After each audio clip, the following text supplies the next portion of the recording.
Olá, meus amigos! Vamos dar sequência à nossa análise aqui da 13.979 de 2020, que traz as colocações referentes à contratação com dispensa de licitação de forma emergencial. Vamos ver agora as novidades, né? Nós vimos aí no encontro anterior a colocação referente ao que a 8666 oferecia. Muito bem, agora eu vou direto na matéria processo administrativo de dispensa. Estão lembrados que nós vimos lá 3 incisos? A confirmação, a descrição da situação emergencial, a razão da escolha do fornecedor e preço. Pois bem, a 13.979 trabalha as 3 figuras e ajuda muito o assessor jurídico, aquele que vai dar o ok para a contratação direta, analisando todo o processo de dispensa de licitação. Por quê? No artigo 4B, então estamos lá na 13.979 de 2020, artigo 4B diz assim: nas dispensas de licitação decorrente do disposto nesta lei, presumem-se atendidas as condições de ocorrência da situação de emergência. 2. Necessidade de pronto atendimento da situação de emergência. 3. Existência de risco à segurança de pessoas, obras, prestação de serviços, equipamentos e outros bens, públicos ou particulares. E 4. Limitação da contratação à parcela necessária ao atendimento da situação de emergência. Eu destacaria, em especial, os 3 primeiros incisos, que eu ligaria ao inciso 1º do parágrafo único do 26 da 8666. Lá no meu processo administrativo de dispensa, eu tenho que caracterizar a situação emergencial. Ora, eu vou fundamentar na 13.979, lá no seu artigo 4B, que já presume a situação de emergência. É claro que também traria a declaração de calamidade, né? Declaração de calamidade pública, interessante a lembrança, né? Porque foi efetivamente declarada pela União, pelo Estado e pelo município do Rio de Janeiro, que reforça a situação emergencial. No entanto, também não descuidaria da contratação em concreto, específica, né? Tecer algumas palavras sobre a situação em si da contratação emergencial. Mas já me dá um belo suporte, né? Presume-se, de fato, a urgência, a necessidade de atendimento do interesse público por uma contratação direta, melhorando, facilitando a vida do assessor em relação ao inciso 1º do parágrafo único do 26. Agora, em relação ao inciso 2º, razão da escolha do fornecedor, olha que interessante o que eu vou encontrar no artigo 4F, 13.979 de 2020, artigo 4F. Na hipótese de haver restrição de fornecedores ou produtores de serviço, a autoridade competente, excepcionalmente e mediante justificativa, poderá dispensar a apresentação de documentação relativa à regularidade fiscal e trabalhista, ou ainda o cumprimento de um ou mais requisitos de habilitação, ressalvados, a exigência de apresentação de prova de regularidade relativa à Seguridade Social, CND, perante o INSS, e cumprimento do disposto do inciso 23 do caput do artigo 7º da Constituição, que é comprovar que você não foi punido por explorar mão de obra de menores. Então, essas são as 2 situações que a lei exige que se comprove. O resto, você pode até abrir mão, excepcionalmente, na escolha da empresa que vai assinar o contrato, por restrição de fornecedores, prestadores de serviços, mediante justificativa, eu poderia dispensar a exigência desses documentos.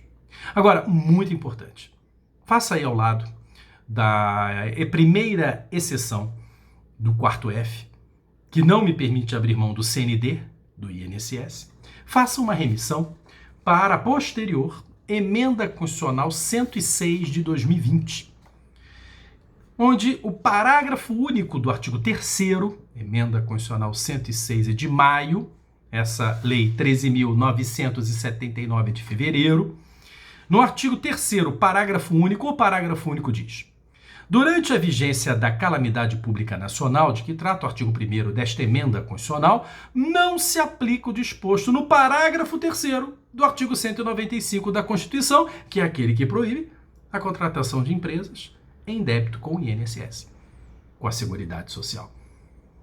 Quer dizer, o que a 13.979 não abriu mão, a emenda constitucional 106 abriu. Logo, veja a conclusão, ficou de pé apenas uma comprovação que precisará sempre ser feita: não exploro mão de obra de menores. Essa continua lá, no artigo 4º da 13.979, ok? A emenda 106 traz, então, a liberação da comprovação com o INSS de regularidade fiscal. Apesar do parágrafo único não deixar claro, excepcionalmente, em situações onde não existem outros competidores aptos a fazer o serviço, penso que isso deve ser interpretado de forma restritiva, esse parágrafo único, do artigo 3º da emenda 106, no contexto do 4F. Olha, não encontramos nenhuma empresa apta a fazer o que eu quero, só tem essa daqui, mas olha, ela deve ao INSS. Acho que essa justificativa é interessante. Então, na hora que eu vou descrever por que eu fui naquela empresa, ali eu trarei todas essas informações, caso essa empresa tenha algum problema de habilitação. Eu já de cara vou deixar bem claro, olha, não exigi essa documentação porque a lei me permite liberar, artigo 4F, 13.979, não exigi o CND, sabendo que ela deve ao INSS, porque a emenda 106, parágrafo único do artigo 3º me permite, numa situação de exceção. Aí eu trago aquela lembrança que já existia, né? Eu não precisava nem do artigo 4F, nem do artigo 3º, parágrafo único da emenda. É a tal ponderação, né? É claro que há um enorme interesse em não contratar, interesse público, em não contratar empresas que devem ao INSS. Mas se eu estiver diante de uma situação que atende o iminente perigo público, só uma empresa é capaz de fazer o que eu quero, ela deve ao INSS, paciência, meu irmão. Eu não vou deixar de contratá-la. Porque é um interesse público maior, não é isso? A ponderação permite você trabalhar perfeitamente esse raciocínio, quer dizer, rotulo também, não tem nada de novo aqui. Aí eu chego novamente naquela colocação, é mais do mesmo que essas normas estão oferecendo. A ponderação já admitia isso. Agora, mais interessante ainda, em relação à escolha do fornecedor, voltando a 13.979, eu chamaria a sua atenção para o parágrafo 3º do artigo 4º. O artigo 4º, tradicional e tal, mas o parágrafo 3º foi incluído por medida provisória, tá? Artigo 4º, parágrafo 3º da 13.979 de 2020. Excepcionalmente, também claramente, situação de exceção, será possível a contratação de fornecedora de bens, serviços e insumos de empresas que estejam com idoneidade declarada ou com direito de participar de licitação ou contratar com o poder público suspenso, quando se tratar comprovadamente da única fornecedora de bens ou serviços a ser adquiridos. Olha, também naquele caso bem de restrição, é excepcional, só essa empresa tem o que é necessário para essa situação de emergência que atende o interesse público, e aí, meu irmão, paciência, se ela deve ao INSS, se ela não tem requisitos de habilitação e se ela tem declaração de inidoneidade. Paciência. Ela está suspensa? Paciência, cara, interesse público prevalece, eu estou autorizando você a contratá-la. E aí também naquele processo administrativo, na hora da escolha do fornecedor, ciente dessa situação, claro, assessor jurídico tem que trazer isso devidamente justificado, agora amarrado, né, pela própria legislação. Veja, eu estou dizendo aqui que a ponderação já era possível e tal, mas não há dúvida. Pensa bem, você como assessor jurídico, com base no artigo 4º, parágrafo 3º da lei tal, com base no artigo tal da emenda, olha a segurança jurídica, né? que isso nos traz, né? Isso é sensacional, pô, me ajuda a dormir melhor, com calma e tal, né? É ótimo, então pode ser até mais do mesmo, mas gera exatamente aquela segurança que nos leva a viabilizar com maior rapidez esse tipo de contratação.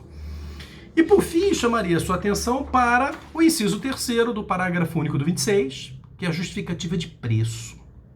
E aí, na 13.979, eu traria o artigo 4º, onde o seu parágrafo 1º fala: o termo de referência simplificado, o termo de referência é similar ao projeto básico e projeto executivo na concorrência, né?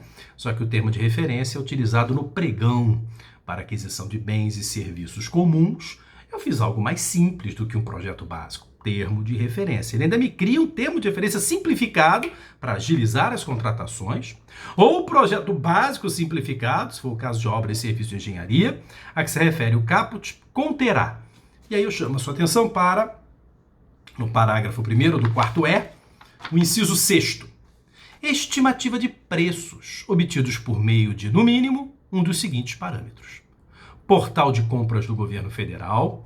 Falo sempre, cara, perde lá uns 10, 15 minutinhos da sua vida no site Comprasnet. Dá uma olhada, sobe, desce, vai para o lado, vai para o outro, ok? Você vai aprender coisa lá.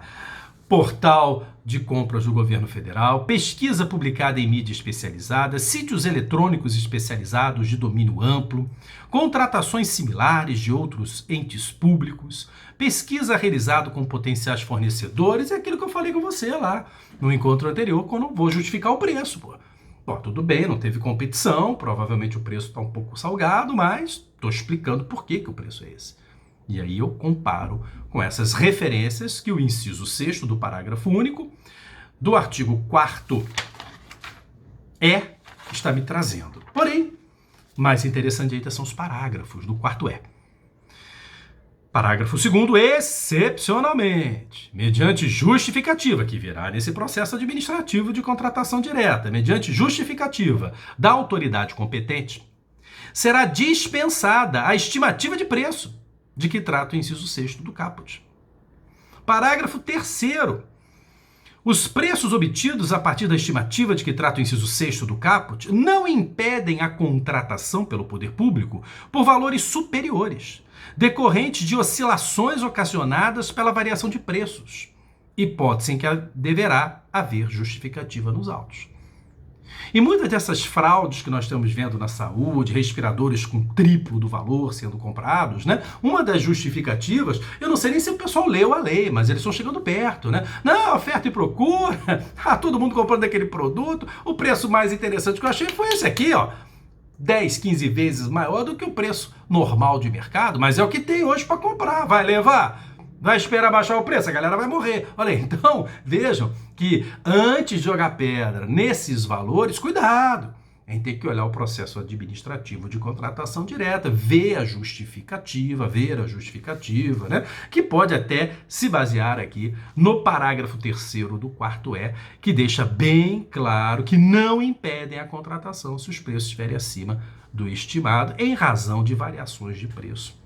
Hipótese que deve haver justificativa, ok? Quer dizer, então, percebam que a 13.979 de 2020 trabalhou exatamente os requisitos fundamentais para a contratação direta por situação de emergência e calamidade, trazendo algumas flexibilizações, trazendo mais do mesmo, mas chamando atenção especialmente nesses detalhes que pontuamos e que só valerão durante a manutenção do estado de calamidade.